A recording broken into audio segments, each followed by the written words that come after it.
এই প্রশ্নটা দেখে মনে হচ্ছে সহজ, কিন্তু আসলে একটু পেঁচালু প্রশ্ন আছে।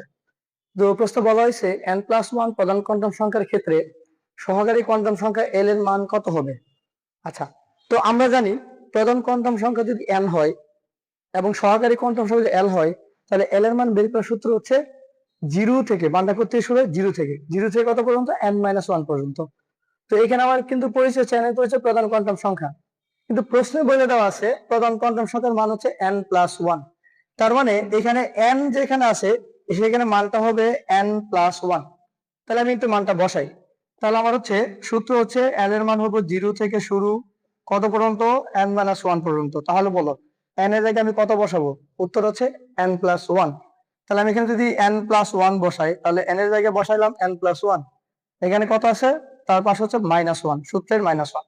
তাহলে এই +1 -1 কাটাকাটি, তাহলে আমার ফলাফল কত আসতেছে, আমার ফলাফল আসতেছে 0 থেকে n পর্যন্ত। তাহলে একটু অপশনের দিকে তাকাই যে আমার 0 থেকে n পর্যন্ত অপশনটা কোথায় আছে। তাহলে 1 নম্বরে 0 থেকে n-1 বলছে, আনসার হবে না। কখন হইতো এটা, যদি আমাকে বলতো প্রধান কোয়ান্টাম সংখ্যার মান n, তারপর বলছে 0 থেকে n পর্যন্ত, হ্যাঁ আমার আনসার সাথে মিলে গেছে, তারপর আমার সঠিক আনসার হচ্ছে 2।